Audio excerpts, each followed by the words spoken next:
Bienvenue au balado compagnon de la série à propos d'Antoine, qui a pour but de mettre en lumière les intervenants qui gravitent autour d'Antoine et des personnes qui, comme lui, vivent avec un ou plusieurs handicaps. Ce sont toutes ces personnes, l'entourage dévoué et la ténacité de tous ces jeunes qui leur permettent de s'accomplir chaque jour.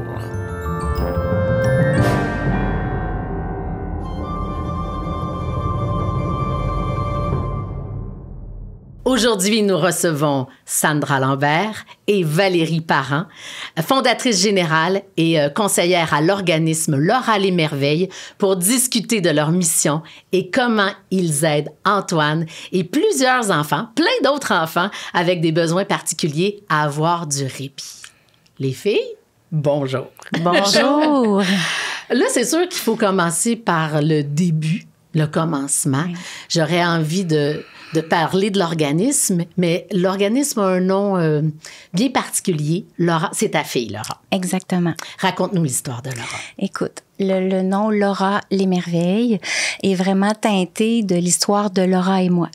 Moi, j'ai eu le privilège d'être la mère de Laura. Mm-hmm. Donc, Laura avait un handicap multiple et sévère, avec épilepsie sévère, était nourrie par gastrostomie, avec une espérance de vie de 3-4 ans. Finalement, j'ai eu le cadeau qu'elle m'offre 12 ans de vie avec elle. Et c'est suite à son décès, là, en 2005, que j'ai décidé de offrir des services pour les parents comme moi. Parce que quand on parle de polyhandicap, là, il y avait pas, quand on recule là, de plusieurs années, il n'y avait pas beaucoup de services. Alors, le fait d'utiliser le prénom de ma fille, c'est un peu de mettre en lumière tout l'héritage de mon vécu avec elle.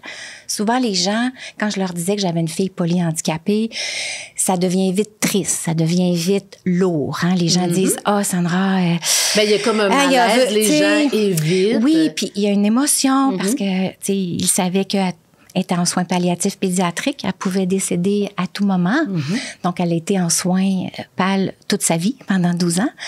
Donc, à son décès, le réflexe des gens, c'était de me dire « Ah, bien, finalement, elle est délivrée. Sandra, tu vas avoir une vie maintenant. » Mais c'était pas du tout le cas pour moi. Ouais. Pourquoi, Patricia? Valérie le sait, c'est ma collègue. C'est que ma vie avec elle a ouvert un chemin que je m'attendais pas du tout. Puis pourquoi ça a ouvert ce chemin-là? C'est que j'ai pas demandé à Laura de venir sur le mien. Ben ouais. Mon chemin à moi, là, il était rempli de ne pas pour Laura. Hein, parce qu'elle ne parlait pas, elle ne marchait pas, elle ne mangeait pas, elle n'allait pas aller à l'université. Alors, des ne pas, en voulez-vous? Il y en avait. Ouais. Mais moi, je les ai soustraits de ma vie. Je suis allée sur son chemin à elle. Ouais. Et là, j'ai dit, ben, si on met ça à l'affirmatif, qu'est-ce qu'elle peut faire? Ouais. Qui elle peut être? J'avais un besoin très égoïste de maman, d'avoir du sens dans ma vie, que ça allait durer 3 ans ou 4 ans ou plus, on le savait pas. Ouais. Donc, le mot « l'émerveille », qui est un mot inventé, c'est d'ailleurs la mère d'une de mes gardiennes à l'époque qui l'a inventé, Manon. Clin d'œil à elle en passant. Donc, c'est L majuscule et M-E-R-V-E-I-L, hein, c'est pas les merveilles. Non. Ben, ça veut dire un peu, c'est comme le nom de famille de Laura. Parce que Laura, sur son chemin, malgré tous les défis qu'elle avait, je l'appelais la grande athlète du bonheur humain. Dans l'ici maintenant, carpe diem. Donc, le mot « les merveilles » vient de là. Donc, c'est pour ça que, suite à son décès, dès là, dans le fond, 2 années plus tard, nous avons créé l'organisme. C'est une collègue de travail qui, à un moment donné, nous a dit « Je l'ai le nom de l'organisme qui rassemble tous ces parents-là. Pourquoi ça s'appellerait pas Laura les Merveilles? » Donc, voilà. Tu travailles avec plein de jeunes. Oui. Des histoires comme celle-là, t'en entends plein? Oui, j'en entends plein. J'ai la chance de les côtoyer au quotidien, là, ces jeunes-là, leur famille aussi. Les gens pensent que je suis gentille, de donner mon temps, d'être là pour eux, mais je reçois beaucoup plus que je peux donner en étant là, On se fait prendre. Oui. Il y a comme un piège. Valérie? Oui, assurément. On pense qu'on vient donner, puis finalement, on repart avec beaucoup, là. Les bénévoles nous disent. C'est un organisme qui donne du répit aux parents, mais qu'est-ce que c'est exactement? Ouais. On va partir de la base. La mission. Là, oui, tout à fait. Dans le fond, on a une mission, on a un why, une mission très 360 degrés qui est de dire à Laura les Merveilles, on ose croire là, qu'il est possible de s'accomplir au-delà de la situation de polyhandicap. Parce que des fois, le handicap, il prend tellement de place qu'on pense que c'est un polyhandicap sur 2 pattes. Là, Puis dans la pyramide de Maslow, on reste pas mal dans le bas. Mais nous... J'entends juste ça dans le monde de l'autisme. C'est ça, c'est bon. Mais nous, on s'est dit, non, nous, on veut gravir. Ouais. On croit, faut y croire hein, pour commencer à travailler dans ce sens-là, y faire de la place. Fait qu'on croit qu'on peut aller jusqu'à s'actualiser, même si on a des handicaps aussi importants et multiples. Fait que ça, c'est comme la base. Puis sur ça, ben notre quotidien, notre mission quotidienne, c'est vraiment d'accompagner, de soutenir les parents dès que l'enfant naît, en fait, hein, jusqu'au bout de la vie, dans le cas de Laura les Merveilles. Donc, on est là. Pas à 21 ans, là. Non, on va en parler du trou de service. On va en parler. Puis c'est avec eux. Hein. On a offert un camp d'été pour les 5-12 ans. Bien là, après, ben les parents ont dit, ben Sandra, Valérie, la fin de semaine, les journées pédagogiques, mon enfant va avoir 13 ans, il peut-tu venir quand même? Alors, c'est avec eux. Donc, notre mission, c'est de les accompagner sur leur chemin, d'être présents toujours. Souvent, on leur dit, on est là. Et des fois, s'ils étaient ici avec nous, parce qu'on les représente aussi aujourd'hui, là, ils nous disent souvent, vous-même, des fois, vous voyez nos besoins avant nous. Ben oui. On est tellement, nous autres, dans le temps, tu sais, dans notre quotidien. Puis vous envoyez tellement. C'est ça. Puis il y a comme une confiance, tu sais, qui s'est établie à Valérie. Vous êtes la famille, tu sais. C'est ça. Puis quel genre de service vous offrez, tu sais? En fait, comme Sandra l'a dit, tu sais, c'est un continuum de services, là. C'est vraiment, on a 6 points de service qui sont là, qui sont nés d'un besoin des parents, là. Comme Sandra l'a dit, il y a le camp d'été. Là, après ça, il y avait le fameux trou de service à 21 ans qui avait pas. Fait que il y a la classe Marguerite qui a été créée suite à ça. Puis là, après ça, ben dans la suite logique des choses, qu'est-ce qui se passe après l'école? Ben on va sur le marché du travail souvent. Fait que là, on a les ateliers socio-professionnels, les artisans qui sont nés aussi. Exactement. On a une belle maison de répit et de soins palliatifs aussi, qui est la Maison Les Merveilles Suzanne Vachon. On a un tout nouveau bébé aussi pour faire suite à ça. Là, à un moment donné, on quitte le nid familial, on s'en va en appartement, puis là, on a des colocs peut-être. On apprend à être autonome. Fait que là, on a la maison Famille Suzanne Leclerc. Qui est en cours, là. On est en train d'ouvrir progressivement. Exactement, mais là, qui va être là justement pour offrir cette opportunité-là de vivre ensemble en communauté, d'apprendre à tenir maison, à s'occuper d'un jardin, à faire la lessive. Tu sais, tout ça en étant je suis là-dedans, là. Mon fils, il a 21 ans, là. Et voilà. C'est ça. Fait que nous, on adapte pour que ce soit possible, tu sais, justement pour laisser tomber les nœuds pas puis de faire en sorte que ça se peut. Les parents nous disent souvent aussi, c'est comme si tranquillement, Laura les Merveilles, notre emblème, c'est notre logo, c'est un mouton. Fait que des fois, on joue un peu avec les mots là-dessus, mais c'est comme s'il y a un filet, un tricot qui s'est créé. Eux sont au cœur avec leur enfant, puis autour d'eux, il y a comme toute une communauté, un troupeau qui s'est créé. Donc, il y a un sentiment d'appartenance entre eux aussi. Les familles entre elles. Mais c'est drôle que les jeunes entre eux, ils ont des amis. Tout à fait. Mais dans l'émission à propos d'Antoine, on le voit, ça, cette espèce de tissage qui se forme autour d'Antoine. Antoine qui, d'ailleurs, profite de vos services. Absolument. On va appeler ça de même. Là. Je pourrais aussi dire qu'il fait partie de la grande famille. Ça serait plus chaleureux encore. Mais on le voit, ça, que tu sais, même avec le personnage de Kathleen, la belle-maman, tu sais, qui arrive puis qui connaît rien au monde de l'autisme, de l'handicap, de l'épilepsie, puis qui plonge dedans cœur, je veux dire plein cœur, plein de sens, mais... oui, c'est notre slogan. Mais oui, c'est ça. C'est un parent, d'ailleurs, qui l'a trouvé. On avait fait un appel pour dire aux parents, on cherche un slogan. Vous êtes les mieux placés, juste pour vous dire à quel point les parents sont au cœur de tous les services. Et c'est un parent qui l'a trouvé. Elle a dit... On ne pouvait pas dire ça comme ça a été trop long, mais elle a dit, quand ma fille Julie, elle va se reconnaître, arrive de chez vous, elle en a plein le cœur et plein les sens, plein la bouche, plein les yeux, plein les oreilles. Elle m'a dit, nous aussi. On en a plein le cœur et plein les yeux parce qu'on voit notre fille s'accomplir. Donc, des fois, au-delà, on dit toujours, le parent est en répit, on est un service de répit. Nous, on élargit ça un peu parce qu'on dit souvent, même à la famille, pour un peu enlever le sentiment de culpabiliser. cette culpabilité qui est là. Parce que si j'envoie mon jeune en répit, c'est parce que je suis fatiguée. C'est moins le fun à dire. Donc, je dis souvent, mais c'est votre jeune qui est en répit aussi de vous. Hein? Parce que lui aussi, il a sa vie. On oublie qu'ils ont leur vie, même s'ils ont des grands besoins. Patricia, ils ont leur vie, eux autres aussi. Fait que de se retrouver, de faire la cuisine ensemble. La semaine passée, même hier, au camp de Québec, là, on est dans l'école Madeleine-Bergeron à Québec. Les pompiers étaient là avec une machine à bulles. Puis là, on remplit ça dans le cahier de communiqué de l'enfant, communication de l'enfant. Fait que là, ça se rend à la maison. Fait que là, quand ça arrive à la maison, ça fait pas juste « Ah, j'ai un enfant polyhandicapé, il peut rien faire. » Et là, on peut avoir... Peut-être que la mère, elle va lever le téléphone puis elle va appeler la marraine pour dire « Hey, tu sais pas quoi, aujourd'hui, Antoine, il y a une photo avec les pompiers. » Il y a une vie. Il y a une vie. Fait qu'il y a plein de cœur, plein de sens. Qu'est-ce que tu faisais avant, toi? T'étais dans quel domaine? Écoute, moi, j'ai toujours été dans le domaine de la pédagogie, dans l'enseignement.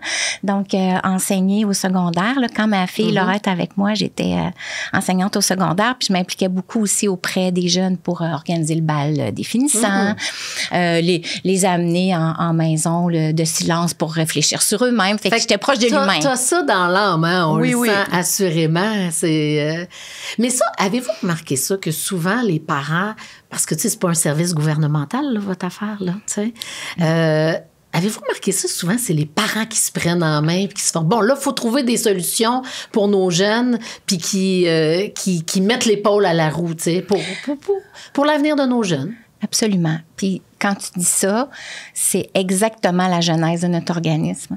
Si on n'avait pas eu cette concertation-là de tous les parents ensemble qui ont cru à cette idée un peu folle de dire, en 2006, en 2007, pouvons-nous avoir un camp d'été puis pas prendre un congé sans solde? C'est ça. De 2 mois, là, parce que ces jeunes-là... sinon, quand il arrive le 21 ans, les parents qui prennent leur retraite pour rester à la maison. Absolument. Mais même durant l'été, durant l'année, avant 21 ans, ils ont l'école spécialisée. Hein. Pour les gens qui connaissent moins ça, ils le savent pas, mais il y a des écoles régionales. Donc, le jeune va à l'école du lundi au vendredi. C'est une école pour lui, pour elle. Mais l'été... les journées pédagogiques, la semaine de relâche, ça commence comme ça, là. Donc, cette espèce de concertation-là des familles. Puis on dirait que ce qui vient donner comme un élan pour doubler l'élan des familles, c'est quand la communauté embarque. Donc, on a la chance à Laura les Merveilles d'avoir des gens autour de nous incroyables. On les remercierait jamais assez. Le mot merci est souvent trop petit, mais si tous ces gens-là étaient pas autour de nous, Patricia, tu sais, en 2007, d'ouvrir un organisme communautaire avec les réseaux, avec les enveloppes du réseau qui étaient pas au rendez-vous, ça n'aurait pas été possible, là. Puis il y a toujours encore place à l'amélioration. Mais il y a quand même des pas qui ont été faits, là. Tout à fait. À quel moment tu es arrivée dans le processus, Valérie? Moi, je suis arrivée en 2016. Alors, à les Merveilles. Puis pourquoi ce type de clientèle-là? En fait, j'offrais les soins à domicile à une jeune fille qui s'appelle Jenny. Bonjour, Jenny. Puis, un jour, sa maman m'a dit, Valérie, l'accompagnatrice de Jenny pour la classe à Marguerite l'année prochaine ne peut pas poursuivre. Est-ce que tu serais intéressée à l'accompagner? Comme un shadow, hein?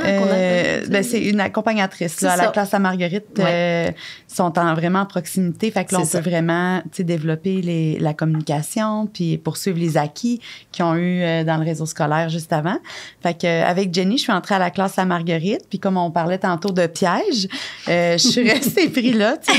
Il y a une approche bien particulière à Laura les Merveilles, là, qu'on appelle l'approche les merveilles. Et on raconte quand on s'est rencontrés la première fois. Oui, Sandra, en fait, très drôle. Oui, Sandra, quand on travaille à Laura les Merveilles, on a accès à de la formation continue. Puis Sandra était venue nous raconter l'histoire de Laura, puis tout ça. Puis moi, j'en voulais juste plus. Là, je voulais pas que ça finisse. Puis là, j'étais comme, Sandra, est-ce que je peux avoir accès à ça? T'sais, elle avait amené un DVD avec des vidéos de Laura, puis elle m'avait dit, oui, Valérie, regarde, je vais te le prêter, là, le DVD, tu pourras l'écouter chez toi. Puis là, je m'en allais avec ça, puis c'était précieux pour moi, là, tu sais, puis j'en voulais toujours plus Puis j'étais comme, moi, quand je vais être grande, je disais, je vais être comme Sandra. Mais il y avait aussi, je me souviens de tes yeux, quand elle est arrivée à Laura les Merveilles, l'approche qu'on prône et qu'on fait de l'enseignement continu avec. Valérie, j'ai dit, tu le portes déjà tout en toi. Là, faut dire, là, parce que c'est important aussi de dire que tu es maman, que tu as 4 enfants neurotypiques, mais en plus, donc, travaille avec des jeunes. Qu'est-ce qui t'apporte, ces jeunes-là? C'est de revenir à l'essentiel, tu sais, à leur contact, tu sais, là, on s'émerveille, tu sais, on se souvient que, tu sais, l'accomplissement, c'est pas toujours juste des feux d'artifice, tu sais, ça peut être juste de se lever le matin puis d'être là, ça peut être ça, l'accomplissement aujourd'hui, puis c'est correct, tu sais, ça me ramène à profiter du moment présent, tu sais, à vouloir aller plus loin aussi, à être une meilleure version de moi-même. C'est sûr. Puis à leur contact, c'est facile de faire ça. As-tu un exemple précis d'un jeune, mettons, que tu as fait « Oh my God, il a fait ça ».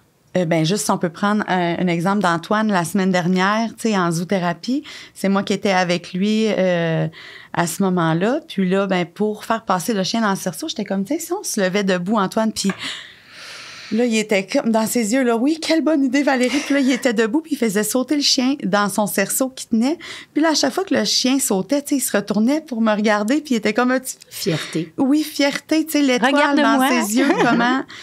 Tu sais, puis moi, je faisais rien, là. J'étais juste là derrière lui pour le soutenir. C'est lui qui faisait ça. Puis ce moment-là, tu sais, où moi, je fais pas grand-chose en réalité, mais d'être témoin de ça, c'est tellement beau. Je reviens chez nous, moi, toujours plein le cœur, plein l'essence aussi. Tu vois, ça, c'est un beau moment. Y a-tu eu des moments de découragement? Oui, mais non, en même temps, tu sais, parce que quand il y en a, il y a tellement de beau, il y a tellement... Tu sais, que c'est facile de revenir puis de se dire, OK, tu sais, c'est juste un petit nuage, puis le soleil brille tellement fort à Laura les Merveilles, leur sourire, leurs yeux, c'est sûr que, tu sais... On en a des défis, là, ce serait de mentir, de dire qu'on n'en a pas. Ben oui. Mais permets-moi donc de poser la question à Valérie, à Sandra. Oui. Toi, est-ce qu'il y en a eu des moments de découragement? Absolument. Parce que veux pas, quand j'étais maman, tu veux dire, il y a certains paliers qu'on reste pris déçus. Exemple, moi, ma fille, elle était aux couches toute sa vie, même à 12 ans. Donc, quand les gens autour de toi qui donnent un coup de main te disent, rendu vers l'âge de 7 ans, bien, non, moi, tu peux partir, mais moi, je peux plus faire ça, là, changer la couche à l'âge de 7 ans. Donc, à un moment donné, il y a une usure qui peut s'installer dans des comportements que, normalement, comme maman, tu fais ça pendant 2 ans. Parce qu'à un moment donné, il y a les petites bobettes qui arrivent, là, puis il y a toute la... Mais par moment, là, une nuit de gastro-entérite, là, aux couches d'un enfant de 10 ans, ça peut être un grand défi. Donc, humainement, par moment, j'avais besoin de ventiler. Comment tu faisais? Ben, j'avais vraiment une travailleuse sociale. Elle m'a soutenue, là, elle s'appelait Maryse. Et d'ailleurs, cette fois-là, c'est drôle que tu poses la question, le lendemain matin, j'avais demandé à ma mère de venir auprès de Laura, puis j'avais appelé Maryse, puis j'ai dit, t'as-tu un petit trou? Elle avait comme un trop plein.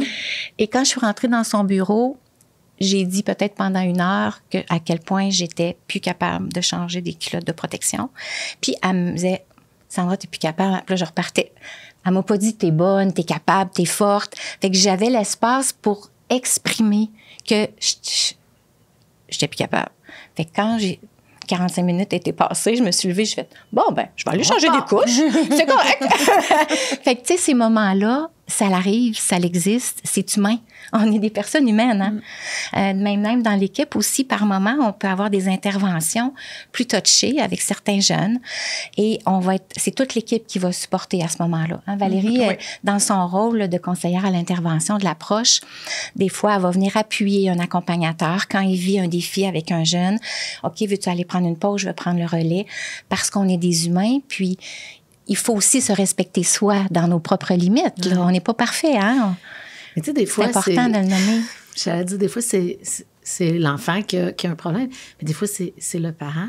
Des fois, c'est le parent là, qui a le problème là aussi, qui est peut-être pas arrivé à l'étape, tu sais, le deuil de l'enfant qu'on se faisait au départ est pas fait. Puis là, tu sais, il faut dealer avec ce genre de clientèle-là aussi. Oui, puis le fait que Laura l'Émerveille, on est entre dans leur vie, ce qu'on se fait dire justement par rapport à ça, c'est que le chemin de normalité qu'on ouvre petit à petit et que là, le jeune rentre dedans, il vit son camp d'été. Les parents savent qu'il y a une classe La Marguerite qui dure 5 ans. C'est un programme pédagogique qu'on a monté avec la Commission scolaire des découvreurs. Donc, il y a comme un chemin de traverse. Tu sais, ils ne sont pas tout seuls dans leur chemin où leur jeune est rempli de défis puis il n'y a pas de solution. Fait que ça, ils nous l'expriment souvent de dire, quand on est découragé, on sait que vous êtes là.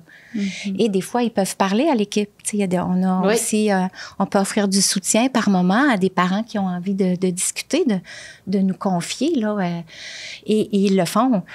Parce que, tu sais, au départ, moi, je me rappelle qu'on m'a déjà dit, vous êtes le parent, nous, on est les professionnels, laissez-nous gérer. Mais en même temps, on est tellement les meilleures personnes, on les connaît, nos enfants. Fait que, tu sais, en bout de ligne, que ce soit en ergo, en ortho, le médecin, peu importe l'activité, tu finis par dire, hey, je le sais comment. Là, je suis rendue que je connais mon enfant, là, je suis en business.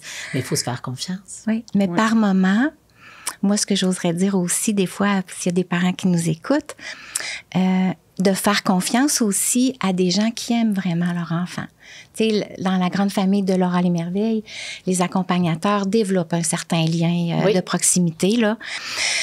Et par moment, des fois, on voit des choses, puis on amène le parent avec nous. Je peux te donner un exemple. Oui. Il y a une jeune fille, un camp d'été, on amenait les jeunes en équitation thérapeutique, exemple.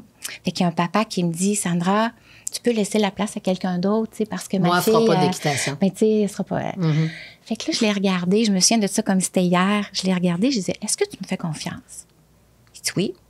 Alors, je dis, ben, on va l'amener, puis on se reparle à la fin de la journée. Fait qu'il nous la laisse, on revient.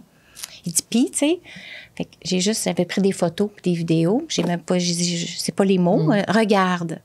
Et on voyait sa fille, mais à cheval, mais pas assis. Parce qu'elle avait tellement de grande spasticité qu'il fallait qu'on la couche sur le cheval, la tête en bas. Oui. Et là, ben, c'est comme ça qu'elle a fait son équitation thérapeutique. Mais tu sais, les rires, les encore avec les signes. Fait que là, finalement, il me dit, ben, est-ce que tu penses qu'elle va pouvoir y retourner après? Donc, il y a ça aussi par moment. Des fois... C'est plus lui qui avait dépassé ses limites. Oui, ben, des fois aussi, c'est normal, les parents sont pris dans leur réalité de tous les jours, là. Fait que là, à un moment donné, de dire, l'accomplissement, là, ouf, tu sais, déjà... La base, donner le bain, donner les besoins. Ça peut être lourd. Fait que des fois, nous, on est là comme pour venir un peu égayer. Venir un peu rendre ça plus facile, plus léger, disons. Oui. Toi, tu l'as vécu, la perte d'un enfant. Oui. Ça se nomme pas, tu sais. Mais en même temps, de votre côté, ben, maintenant encore, là, tu sais, vous envoyez partir des enfants. Comment vous vivez ça? Ben c'est sûr que, tu sais, à chaque fois, ça reste difficile, là, tu sais, mais en même temps, tu sais, c'est jusqu'au bout de la vie, c'est l'émerveillement, c'est la gratitude, c'est la chance qu'on a de pouvoir être là aussi jusqu'au bout, puis de vivre ce moment-là avec une sérénité, j'oserais dire. Ce qu'ils nous ont apporté. Oui, c'est ça. Puis, tu sais, on a développé avec le temps, tu sais, une manière de faire, tu sais, pour être là en soutien à l'équipe. En de protocole. Oui. Mais moi, j'aime pas le mot, ça. Mais bon. Pour être en soutien à l'équipe, à la famille aussi, tu sais, que, tu sais, on est là pour eux quand même, là. Puis, c'est ça, c'est vraiment un travail d'équipe de se soutenir les uns les autres là-dedans, puis de... Oui, puis on peut maintenant profiter, si tu me permets, Valérie, avec la Maison Les Merveilles Suzanne Vachon, qui a maintenant 5 ans. Ben, il y a tout un partage d'expertise. Donc, c'est plus juste Laura Les Merveilles tout seul. Dans cette maison-là, on travaille de pair, là, Patricia, avec le CHU de Québec et toute la clinique Casper, le Centre Mère-Enfant Soleil, tu sais, qui ont développé une belle expertise. Bien, c'est eux qui sont aussi dans notre maison. On a aussi les infirmières, les infirmiers du CIUS. Donc, veut pas, il y a une expertise, puis il y a une humanitude qui s'est comme forgée. Donc, on est là pour la famille, on est là pour le jeune lui-même, pour qu'il soit au cœur de sa fin de vie. C'est important, peu importe, qu'il soit verbal ou pas. Mais il ne faut pas oublier l'équipe. comme Valérie Ben le non, disait. c'est ça. Voyez-vous, cet été, il y a quelques jours, on a perdu un jeune au camp d'été. Donc, rapidement, vers l'équipe, on a un petit rituel qu'on fait, c'est qu'on prend un cerf-volant, puis l'équipe peut marquer un petit mot aux jeunes. On fait ça après le camp, évidemment, Bien pas sûr. devant les autres enfants. Puis, on prend une belle photo. Hein, ils ont fait ça lundi.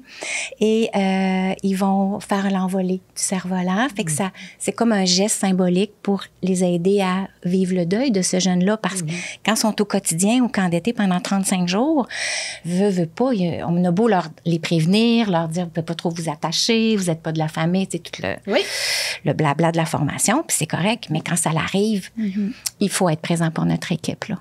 Toi, comment t'as réagi au départ, là, quand t'as su, puis je sais pas à quel moment dans la vie de Laura ça s'est passé. Oui. Comment t'as réagi?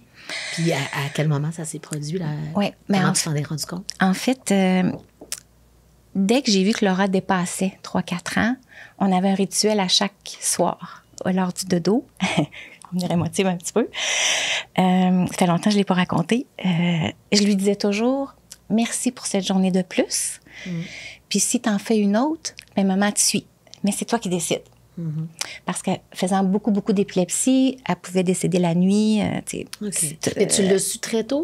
Oui, moi, dès l'âge de 2 mois. OK. On a su que Laura avait justement un handicap sévère, là, DI, déficience intellectuelle profonde, déficience physique, trouble langagier, épilepsie sévère et nourrie par un gastrostomie. Beaucoup de liens avec Antoine. Écoute, vraiment beaucoup, vraiment beaucoup. D'ailleurs, ce qu'ils ont réalisé, Kathleen, Sylvain et Nathalie, la maman d'Antoine, c'est extraordinaire, là, comme sensibilisation, puis comme générosité d'entrer dans un quotidien comme ça. Là. Oui, dans leur vraie vie. Puis la façon dont ça a été tourné avec beaucoup de respect pour Antoine, beaucoup de respect pour, justement, ces jeunes-là et leur famille. Chapeau. En passant, là, vraiment... Oui, ça t'a bouleversé, voir cette émission? Ça m'a pas bouleversée, ça m'a apaisée. Ah oui, hein? Ça m'a touchée, mais de rire aux larmes. Oui. Hein, la façon dont ça a été apporté avec finesse, intelligence. Toutes les personnes, parce qu'on en a parlé, évidemment. D'ailleurs, à la fête d'Antoine, dans la série, les figurants, c'est des jeunes de Laura les Merveilles. Ah, ben oui. Il y avait eu un contrat, eux autres aussi. Oui, les parents étaient tout énervés. Fait à toutes les gens qu'on les réfère, on a souvent les mêmes commentaires de dire... Ah, là, on comprend plus votre travail maintenant. On comprend plus on ces parents-là. On le voit bien dans la série, effectivement. Oui, exactement. Fait que, là, je sais pas pourquoi je me suis mis à... c'est parce que tu disais que ça ressemble à Antoine, effectivement. Donc, fait que rapidement, c'est ça. Le soir, je lui disais ça. Fait que Laura, elle avait une personnalité très déterminée. Mon Dieu, elle retient ça de qui? Je sais pas. Mais même des fois, parfois, je me disais, mon Dieu, si elle avait eu toutes ses capacités, pour moi, j'aurais eu, c'est ça, du fil à retordre. Un petit peu challengeant. Exactement. Mais c'est ça, déjà vers l'âge de 10-11 ans, on voyait qu'il y avait une fatigue chez Laura, l'épilepsie étant de plus en plus présente. Puis c'est vraiment à l'été de ces 12 ans-là que l'épilepsie s'est mise à prendre le dessus.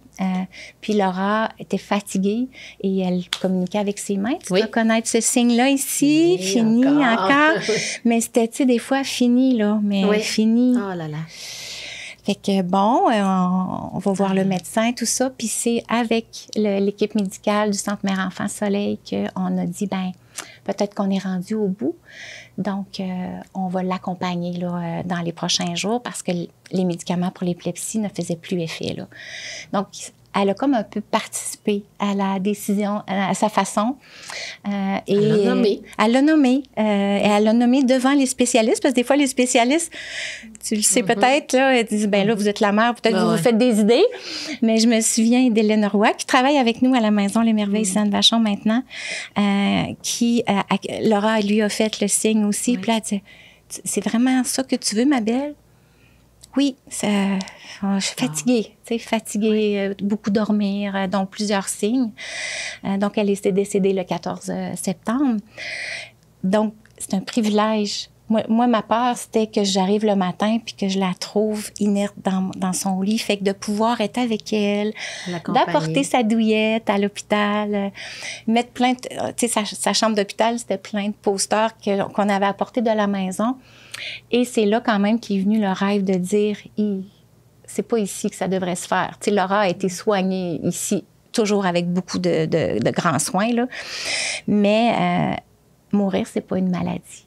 La mort, c'est la dernière étape de vie, d'où le rêve d'avoir une maison de soins palliatifs. Donc, avec la famille Dallaire, le CHU, le CIUS, le ministère, on a pu mettre ça en place en 2018, puis quel bonheur, hein, où on peut vraiment s'épanouir chaque jour. Là, vois-tu, on a plus de 60 décès là, d'accompagnés depuis l'ouverture de la maison. Fait que ça, pour moi, c'est un baume. C'est comme si Laura Les Merveilles a beaucoup aidé mon deuil aussi, d'être capable que l'histoire de Laura ait du sens. Mais mon Dieu, tu pourrais pas en parler comme ça avec des yeux dans les étoiles. C'est ça. D'ailleurs, c'est ça qu'on dit. Des étoiles dans les yeux. Regarde sur le petit mouton. Il y a une petite étoile sur l'oreille. Donc ça, c'est pour faire un clin d'œil justement à toutes les jeunes qui sont allées rejoindre leur étoile puis qui continuent un petit peu de briller pour nous, peu importe nos croyances, là, hein, on n'est pas là, mais de dire, merci du bout de chemin que vous avez fait avec nous, parce que vous demeurez des grands professeurs de la vie pour nous, avec beaucoup d'humilité. Là. Oui, tout à fait. Qu'est-ce que vous seriez pas aujourd'hui si vous étiez pas en contact avec des jeunes si exceptionnels? Moi, je peux vous dire, c'est sûr que je serais pas aussi patiente. De voir la vie d'une façon aussi comme prendre le temps. Oui. Juste la notion du temps n'est pas là. La notion du temps, tout à fait. Notre approche, c'est pas juste une approche qu'on applique à l'intervention. Ça devient vraiment une philosophie, un mode de vie. Je le vois beaucoup avec mes propres enfants, justement. De la manière dont j'ai élevé les 2 plus vieux versus la manière dont j'ai élevé les 2 plus jeunes. Parce que là, maintenant, quand je les ai eus, je travaillais déjà à Laura Les Merveilles. Je vois une grande différence. Les 2 premiers, c'était parfait aussi. On fait toujours de notre mieux, mais je vois vraiment une différence dans comment j'applique ça dans ma propre vie, de définir la personne par ses capacités, de privilégier le processus versus le résultat, d'être dans le moment présent. Puis, justement, tantôt, on parlait d'accomplissement, que c'est pas toujours juste des feux d'artifice, hein, parce que là, la vie va vite, on est beaucoup dans la performance tout le temps. Mais là, ça me ramène aussi... À quel âge les enfants? J'ai un grand garçon de 19 ans, une jeune femme de bientôt 18 ans, une jeune fille de 8 ans, puis un bébé de 2 ans. OK. Parce qu'elle a l'air toute jeune. Absolument. Fait que je le vois beaucoup dans ma vie personnelle aussi. Puis, tu sais, entre nous aussi, c'est une approche qu'on applique avec nos jeunes à l'intervention, mais entre nous en équipe aussi, avec nos partenaires. Fait que vraiment, dans ma vie de tous les jours, je vois vraiment une belle différence, là. Puis toi? Moi, je dirais d'y aller avec ce qui est là et pas toujours ce qu'on veut. Moi, j'ai appris beaucoup ça avec ma fille Laura, puis les jeunes de Laura Les Merveilles. On en a plus de 200 familles, Patricia, qu'on accompagne. Fait que quand je l'oublie, parce que comme humain, tu sais, on est beaucoup dans le désir, le vouloir. On a de la pression dans notre chemin de normalité à nous, là. Fait que quand des fois j'ai la chance d'être proche, j'ai souvent la chance d'être proche des familles de ces jeunes-là, ça me fait du bien. Ça me ramène à l'essentiel. Ça me ramène à dire, hey, regarde, Sandra, un petit peu, là.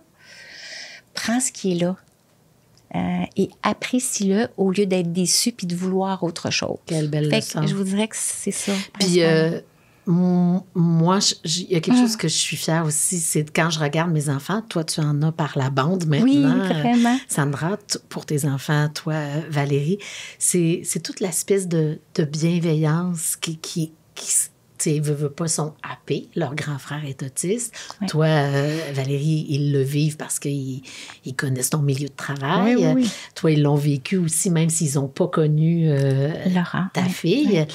Mais moi, mes enfants, je trouve qu'ils sont plus grands grâce à leur grand frère.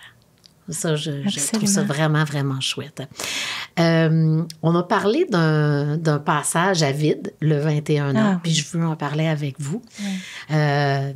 quiconque vit avec un enfant avec des besoins particuliers, c'est qu'à partir de 21 ans, il n'y a plus de service. Absolument. Comment on vit ça, vous autres? Comment ça s'est vécu? Oui. Premièrement, il y a une grande différence entre quand on a démarré l'organisme il y a 15 ans, puis l'évolution tranquillement. Quand on a commencé l'organisme, il y avait encore beaucoup de jeunes qui n'avaient pas, exemple, la gastrostomie. L'épilepsie était moins bien contrôlée. Oui. Mais on a vu rapidement une belle augmentation de la réussite des soins. Mm-hmm. Donc, les jeunes décèdent plus ou moins ou plus tard. Mm-hmm. Donc, veut pas, pour ces jeunes-là, ils se rendaient pas à 21. Donc, la société avait pas prévu pour eux. Déjà, de se rendre à l'école jusqu'à 21, c'était déjà comme une mesure particulière pour eux. Oui. Alors, la façon que ça s'est passé à Laura les Merveilles, c'est qu'en 2011 à peu près, il y a une maman qui est débarquée dans ma cuisine, Joanne, pour pas la nommer, qui m'a dit, Sandra, Vanessa va avoir 21 ans dans 2 ans, je capote, je sais quoi, je prends ma retraite. Il n'y a pas de place pour elle. Qu'est-ce qu'on fait, là? Sinon, je la place, elle va être en CHSLD vu ses grands besoins. Alors, la panique à bord. Et là, bien de l'écouter, bien évidemment. Puis après ça, d'amener ça au conseil d'administration. Puis d'essayer de voir c'est quoi les pistes, là, tu sais. Mais on avait engagé une stagiaire pour qu'elle nous sorte les pistes au niveau international. Pour le polyhandicap. C'est en Norvège, là, encore? Non, mais il n'y en avait rien. Ah, non, il y avait rien? OK. Il y avait des choses pour des handicaps plus légers, tu sais, de l'ajustement dans un travail. Mm-hmm. Mais quand on parle d'un polyhandicap, donc c'est un trou noir mondial. Tout noir. Oui, c'est pas... Oui, on n'invente pas ça, là. Alors là, de dire, comment on va faire? Fait que dans le fond, le chemin qu'on a... On a ouvert tranquillement pendant 2 ans. Ça a été de trouver une voie avec le ministère de l'Éducation et de s'associer à une commission scolaire. Mais il fallait qu'elle croie que ces jeunes-là, polyhandicapés, peuvent apprendre encore. C'était tout qu'un défi à passer ce message-là. Mais grâce justement à la commission scolaire des découvreurs, on a pu utiliser le programme de l'intégration c'est le PIS, Valérie, le programme à l'intégration sociale de l'élève, mais en l'adaptant. Nous, on s'est comme fait un programme maison à côté pour être capable de desservir cette clientèle-là. Donc, la classe Marguerite est née en 2013 et tranquillement, pas vite, à force d'ajuster le programme, avec la conseillère pédagogique de la commission scolaire, on a créé le programme maintenant. Donc, on fait nos 10 ans cette année. Des petits là, partout à travers. Moi, je pense aux gens en Gaspésie. Écoute, on a déjà des petits. Bon. Il y a déjà un petit... Mais chaque petit met ça à leur couleur. Vous connaissez sûrement le Centre Filou à Montréal. Il y a maintenant le programme Paprika. Eux sont dans les épices. Donc, pas très longtemps après l'ouverture de la Marguerite, on est en lien, puisque c'est un peu notre cousin, là. On a la même mission. Je suis très proche là, de Diane Chenevert, qui est fondatrice et directrice et maman de Phil, elle aussi. Donc, on leur a dit notre recette, puis eux, ils l'ont fait à leur adapté. Façon. Donc, ils ont un beau programme, eux autres aussi. Et là, présentement, il y a une classe, la Marguerite, qui se prépare en Beauce, à Saint-Georges-de-Beauce. Puis, on a entendu parler quand même du programme Ça se fait avec le docteur Carman. Il y a un projet pilote en cours. C'est pour une classe aux adultes, là, également. Fait qu'on suit ça de près, bien évidemment. Oui, c'est ça. Il faut que ça rayonne partout à travers le Québec. Partout. Puis qu'on devienne les pionniers, puis que les autres, à travers le monde, ils nous regardent. Mais en même temps, l'école, c'est pas... Est-ce qu'on est encore à l'école, nous? Non. Fait qu'il faut avoir un après l'école. C'est pour ça que nous, on prônait de dire, on arrête la classe La Marguerite après un certain temps. Mais écoute, il y a un bal de graduation, puis tout le kit, là. Tu devrais voir ça. C'est vraiment le fun.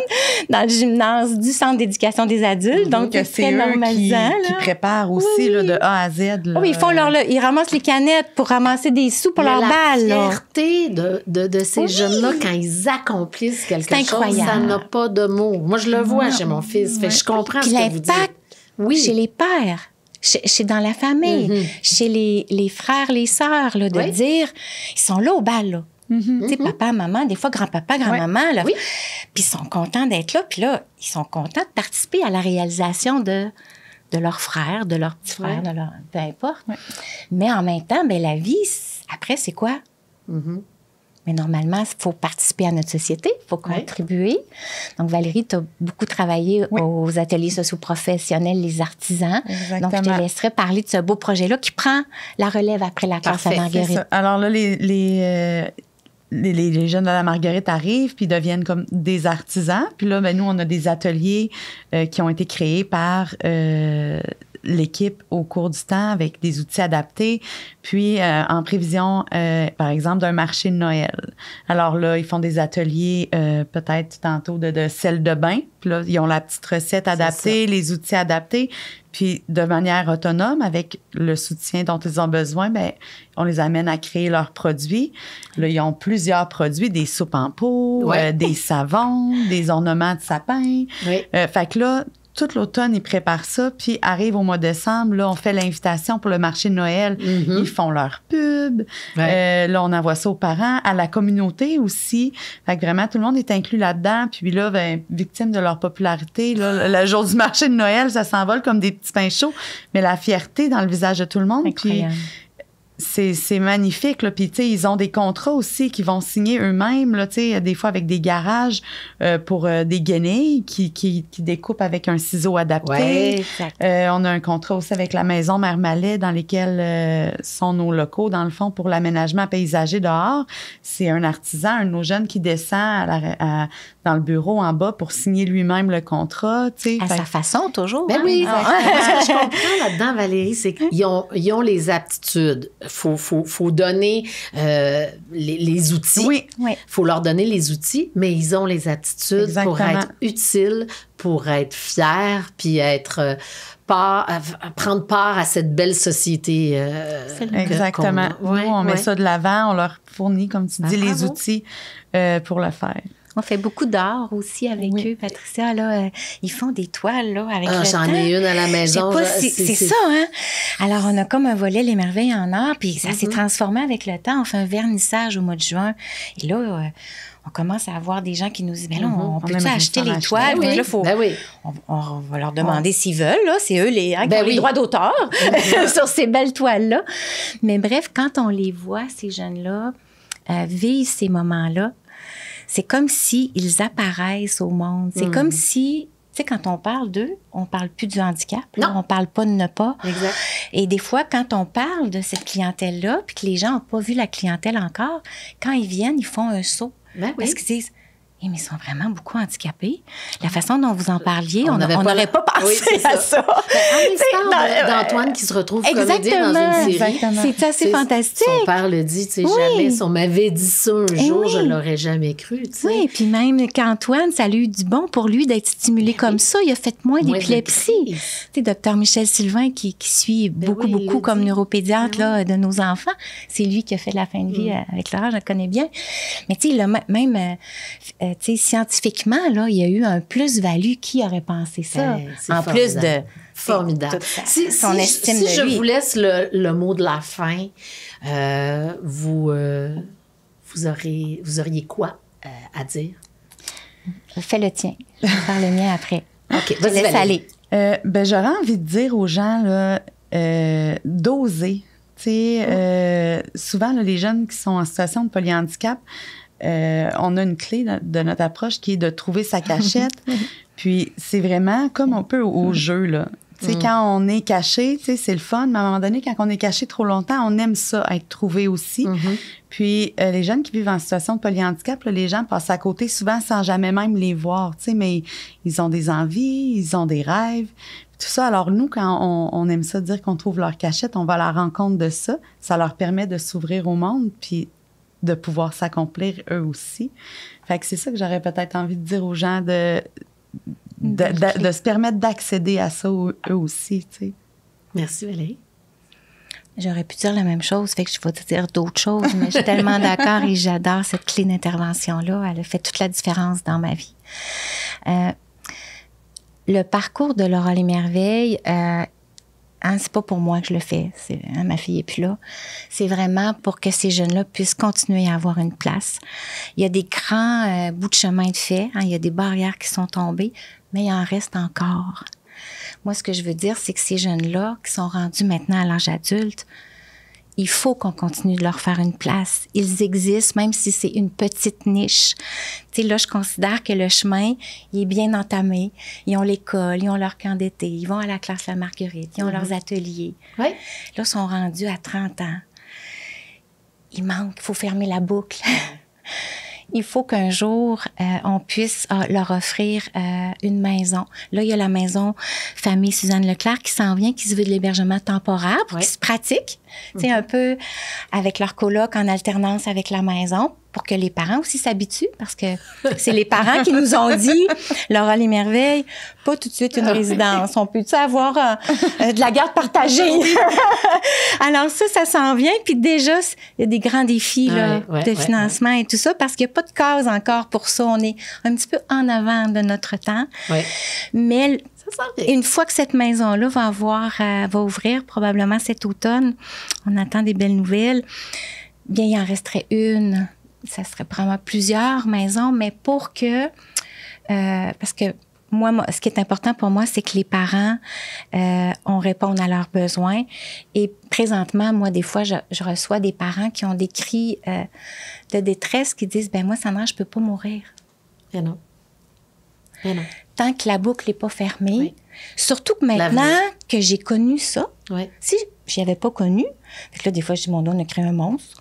Parce qu'on a, tu sais, les jeunes sont bien, ils ont une vie, ils ont plein le cœur, plein l'essence, tu sais, avec tout ce qu'on a dit avec toi. Mais ça veut dire que la fin, il faut qu'il y ait quelque chose pour que le parent puisse accepter tantôt, quand il a 60 ans, 70 ans, de dire, ben je vais pouvoir partir parce que mon jeune va avoir une résidence plein le cœur, plein l'essence. Il va pouvoir avoir une petite oasis vivre en communauté avec ses autres amis. Partir la tête tranquille. Exactement. Fait que c'est ce que j'aimerais pouvoir réaliser avant de mourir. Avec toute la grande équipe de Laura Les Merveilles et ses partenaires, il faut peut-être juste que la société nous donne la chance de pouvoir avoir un projet vitrine comme celui-là, comme tu disais, pour pouvoir aller là, offrir cet écosystème-là vraiment jusqu'au bout de la vie. Je trouve qu'il le mérite, même si souvent je crois pas bien au mérite dans la vie, mais dans le sens que, tu sais, c'est pas toujours au mérite là, qu'on a les choses, mais il me semble que ça permettrait d'aller au bout de cette belle trajectoire-là pour eux, hein, comme être humain. Être humain. Merci, Sandra. Alors, à propos d'Antoine, évidemment, la série, c'est disponible sur le Club Illico. Antoine le Merveilleux, qui est comme l'espèce de documentaire, où on voit d'ailleurs des images de Laura Les Merveilles, disponible sur Comédia TV et Cube. Merci, merci Sandra. Merci Valérie. Merci Valérie, merci.